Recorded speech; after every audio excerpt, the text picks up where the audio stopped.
See all these people. Okay, good afternoon. My name is Sadia Ahmed. I'm with Talent Consulting. Thank you so much for joining us today. Thank you, Rachel, for putting together this free webinar for people that are considering applying for the nonprofit securities grant with FEMA. I know people are trickling in, but we want to go ahead and get started and be respectful of everyone's time. I would love for you to just put in the chat, what organization you're with or what city you're coming in from. And with that, we can go ahead and get started. And as I was saying, we are recording it. So if people miss part of it, or if you have colleagues, they should be able to see that beginning part later. Rachel, can I introduce you? Can we go to the next slide?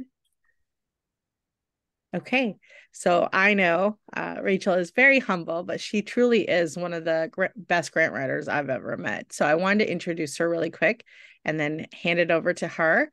Rachel's a nonprofit executive and professional fundraiser with 20 plus years of experience in nonprofit operations, fundraising, leadership, and board development, as well as organizational management. She served as executive director of Alley's House here in Dallas and in development roles at Dallas Black Dance Theater, Dallas Symphony Orchestra, Jewish Community Center of Dallas, Dallas Heritage Village, and Dallas Children's Museum. Presently, she's serving as the interim executive director for Modern Military Association of America, and recently also served as interim director of development for National Women's Health Network and Turtle Survival Alliance. So with that, thank you so much, Rachel, and I'll hand it over to you for the training. Great. Well, welcome everybody. I'm so glad you're here. What we're going to discuss today, I just wanted to give you a brief overview of the process. So we're going to start with just looking at the grant overview, the submission protocol, what are the funding program priorities and available funding, the allowable and unallowable cost, what you should expect from the application requirements. And then we're also going to look at past funding trends and next steps, and then how to identify and work with a professional grant writer or company. And we have a list of available grant writers that you can choose from to help you with this process. Okay, so we're going to start with the overview. I want to start out by saying that FEMA is part of the Department of Homeland Security, and they oversee 3 grant programs. This is one of them.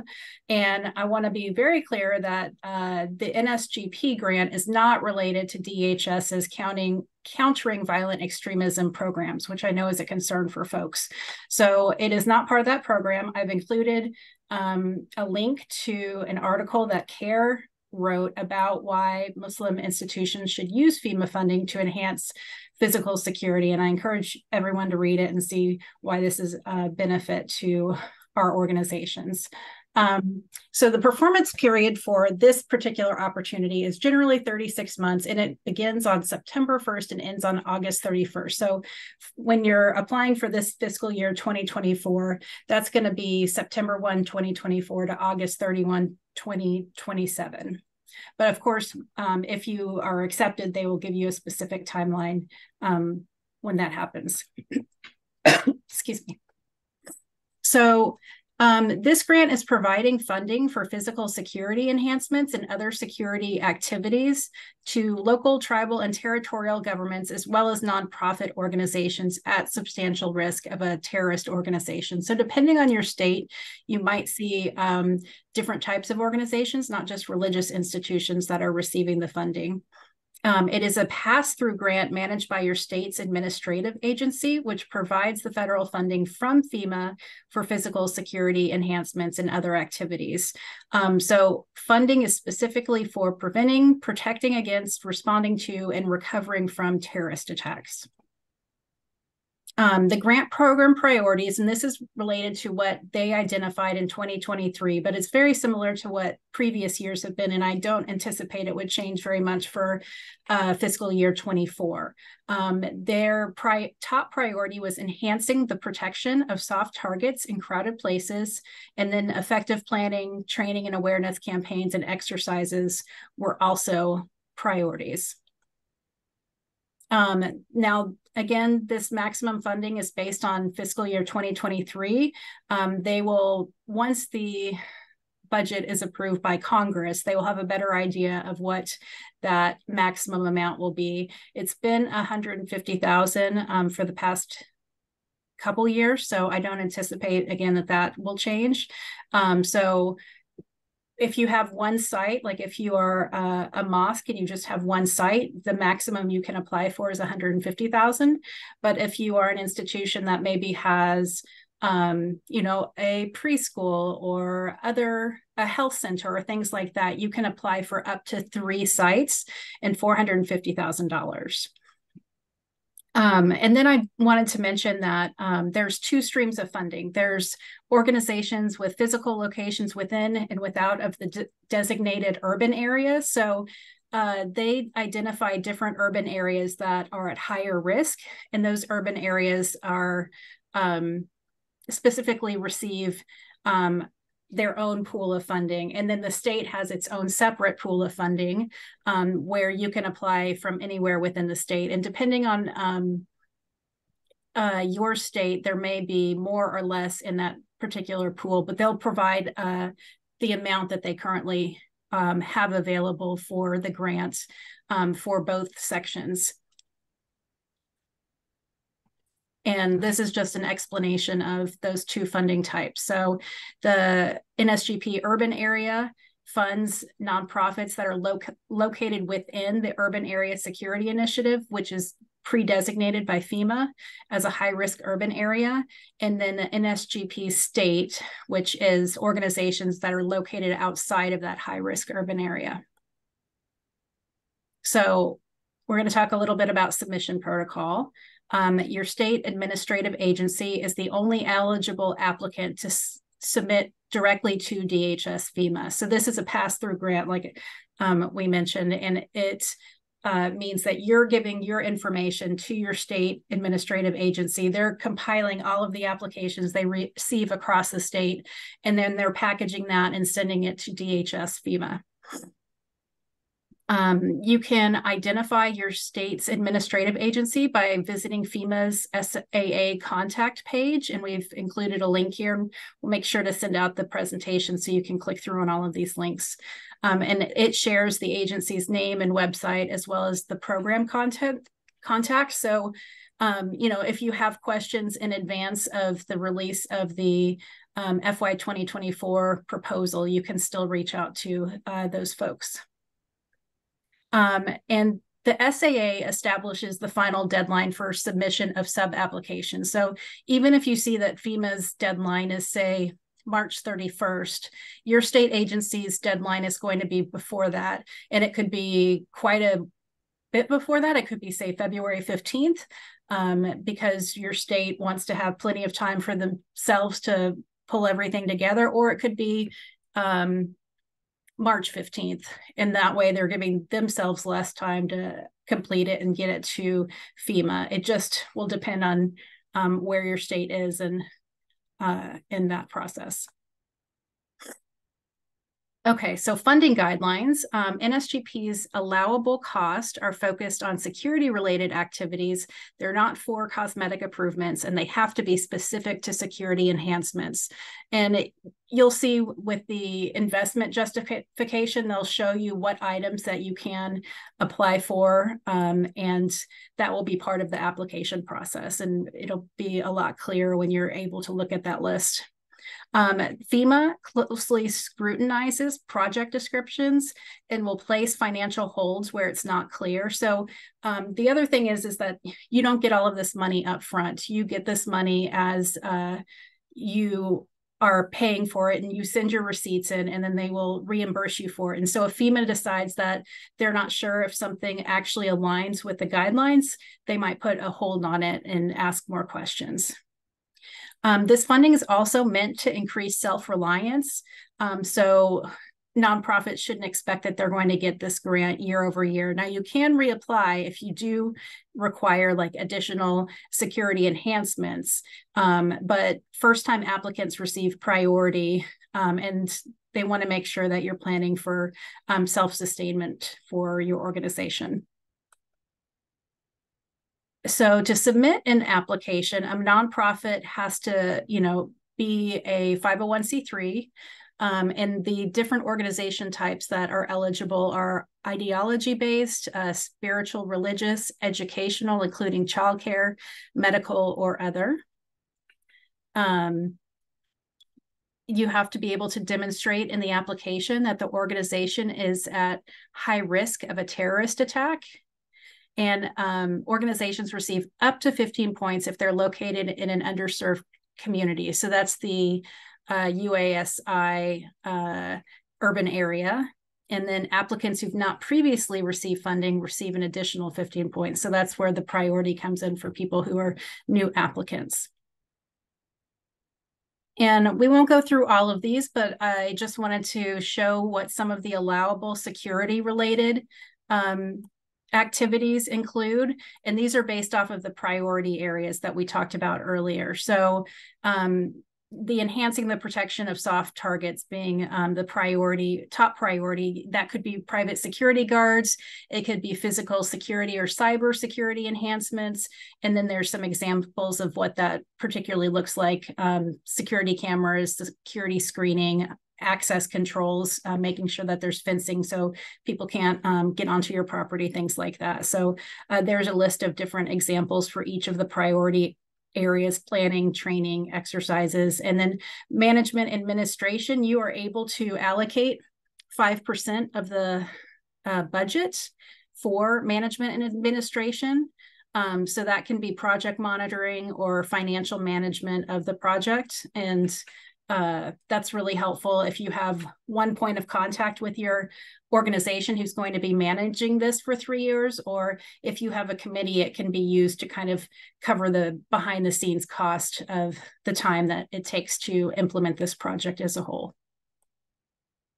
And here's a list of some of the unallowable costs. It could be, organization or operational overtime, general use expenditures, facial recognition software, landscaping, guns or weapons. So these are just a full list of what they have listed. There may be additional ones in the future, but this has been fairly common for the last few years. Okay, so I wanted to go over how you demonstrate you're a high attack risk. So some institutions have evidence already that they might have already experienced an attack.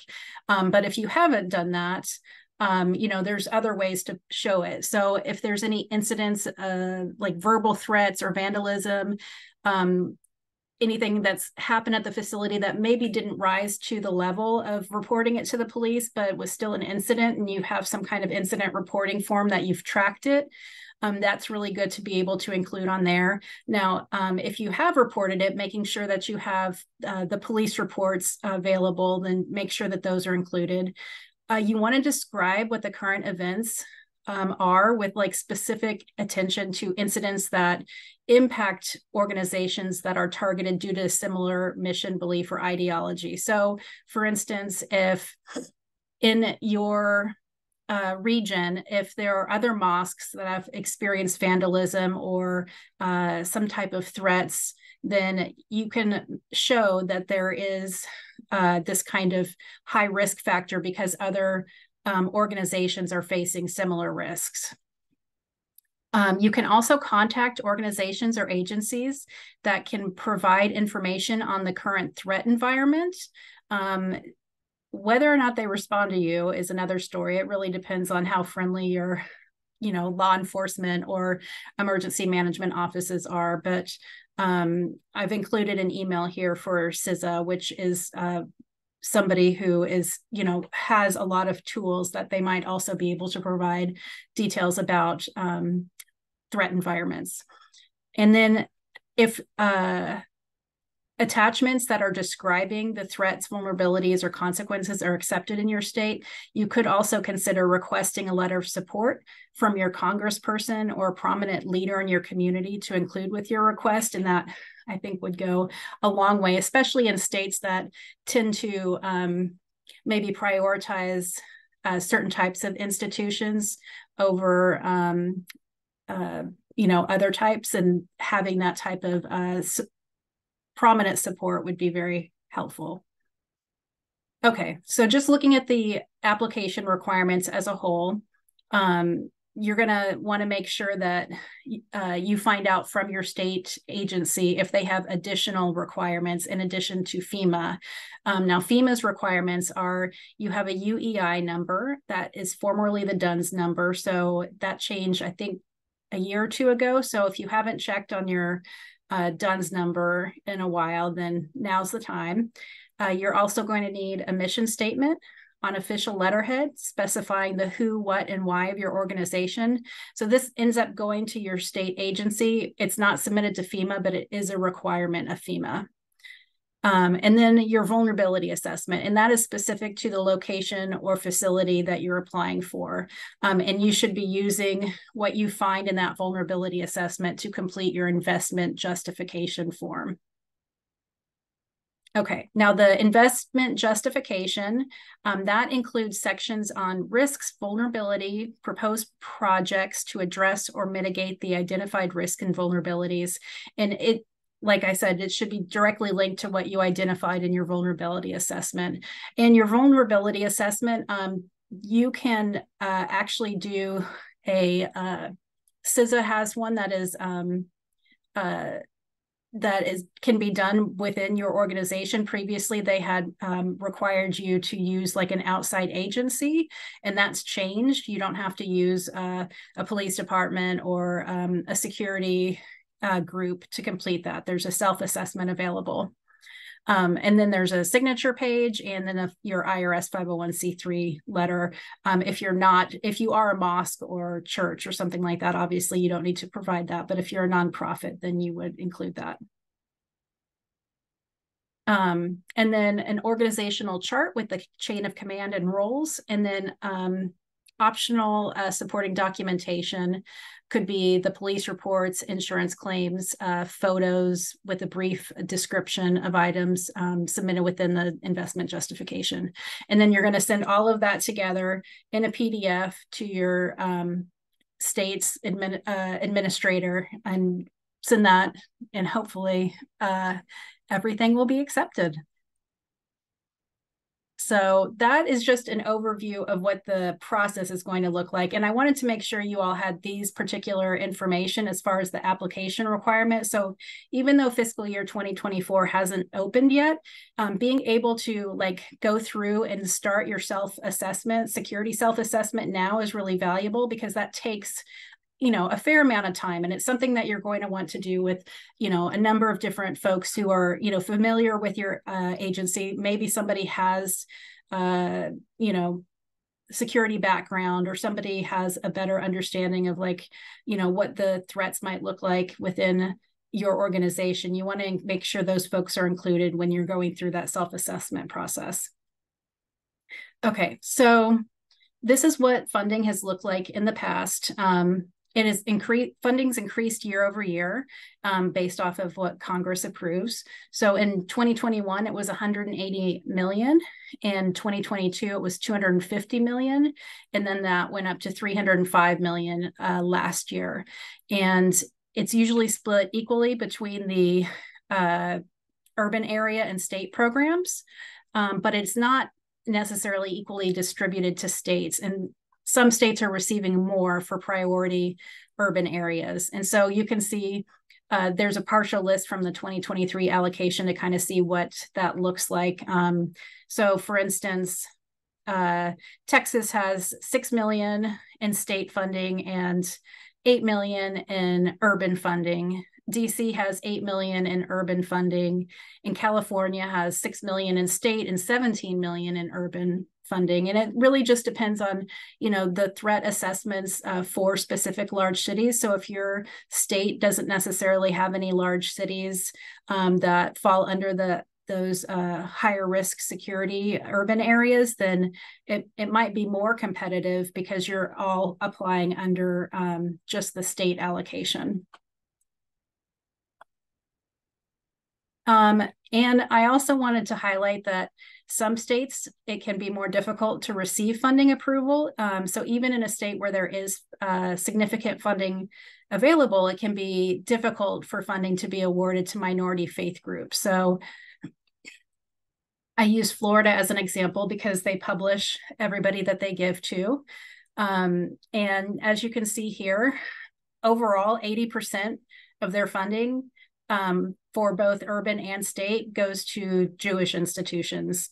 And you can see that when you look at a breakdown of the urban areas, that it's also very highly focused on the Jewish community. There is one Hindu temple, 2 Christian churches, and 2 Islamic centers who receive funding. So depending on the state that you're in, it can be very difficult to attain funding. So that's why earlier I had encouraged you to find somebody, maybe a state representative or someone who's prominent, to include a letter support if possible. Okay, so next steps for you all is to check which cities or regions your state funds. So again, some states have the state and urban funding, while some only have the state. So in Texas, for instance, previously their high threat, high density urban areas were identified as Dallas, Fort Worth, Arlington, Houston, and San Antonio. That doesn't mean that other areas can't apply. It just means that you're applying under the state funding instead of the urban area. Second step is finding out if your organization has a UEI. Now, if you were previously assigned a DUNS number, it's already been replaced with a new UEI, and you're just going to want to check on sam.gov to get that number. Now, if you haven't previously applied for federal assistance, you're going to have to complete an entity registration on sam.gov. It's a super easy process for the most part, but it can take a while if you need to upload any additional formal documents or things like that, but it's not a difficult process overall.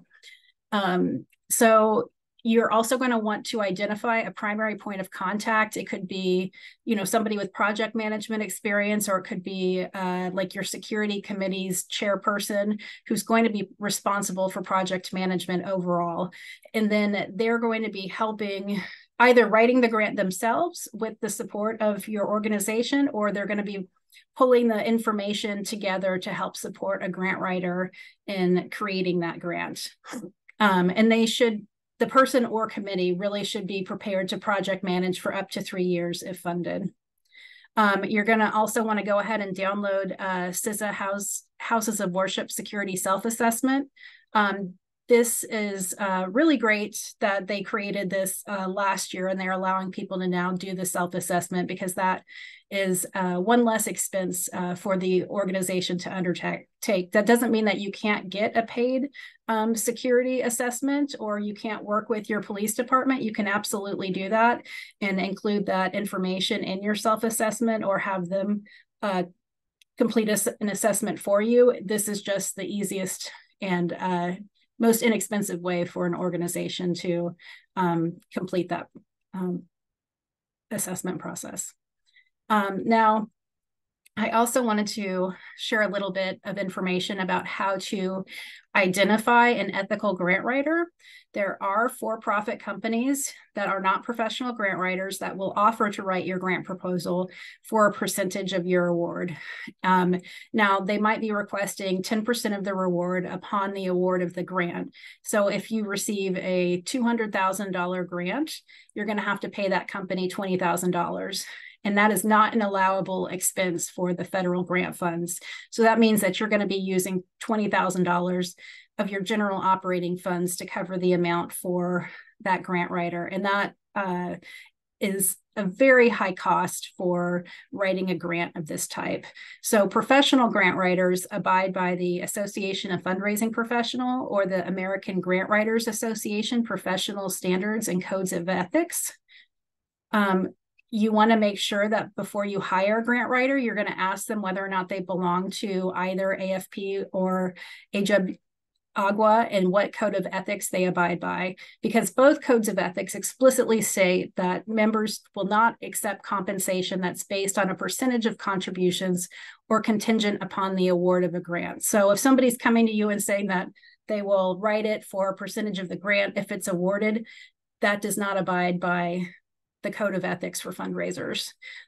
Professional grant writers are also going to charge an hourly fee or a set project rate per proposal, and that's paid regardless of whether your grant is awarded upon the start or completion of the grant services.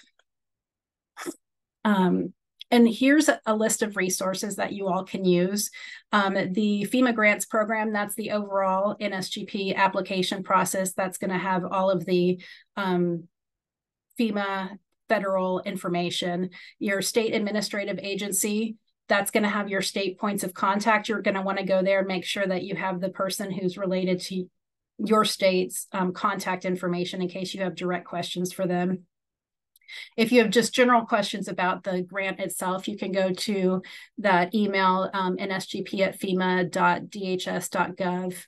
And then the vulnerability assessment that we were just talking about, that's a direct link to download that assessment. And then CISA has a lot of resources available on their website about protecting houses of worship that would be really valuable to organizations, regardless if you receive the grant or not. You're going to want to possibly implement some of their recommendations. And then they also have some information for faith and community leaders regarding the Israel-Hamas conflict in particular. Talem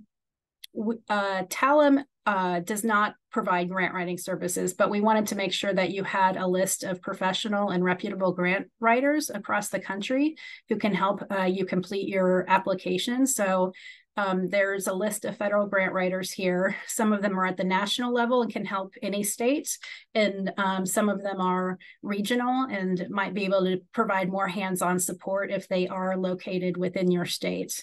And then, you know, if you are in a particular state where we don't have somebody listed and you want to reach out to us in our, you can reach out to us and we can help you identify somebody and within the networks that we have within your state. So just feel free to email either Sadia or myself, and we can try and help you find a grant writer. And then finally, I just wanted to highlight that we're going to have another grant workshop. This isn't specific to FEMA. It's not specific to federal grants. It's just a general, how do you write grants better? And it will be, you know, identifying like how to write something that's going to be culturally specific to your organization. How are you going to make sure that it appeals to the funders within your region? Those types of topics. And that is everything that we have. So I wanted to open it up and see if anybody had any questions. I did want to add one more thing. And thank you, Rachel, so much for that informative I guess, training for how to do the application for the FEMA Nonprofit Securities Grant.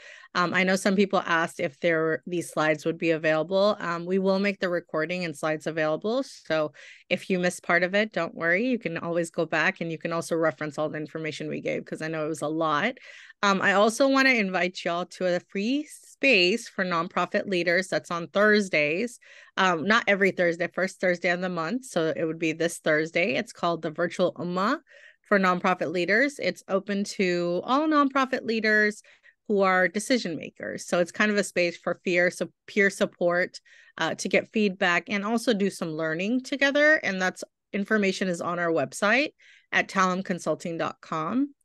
And yeah, with that, I know we spoke really quickly. So if there's any questions, if you want to drop it in the chat or if you want to unmute or raise your hand, please feel free. Will you all be sharing the slide deck? Yes. We'll have that available for everyone. Where can we find that? I'll have it on the website, but then we'll also email it out to all the participants. Okay, thank you.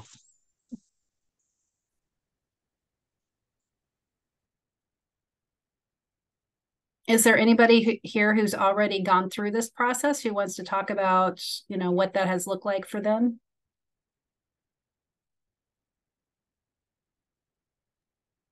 Rachel, do we want to go ahead and turn off the recording and then just open up the space? Hold on.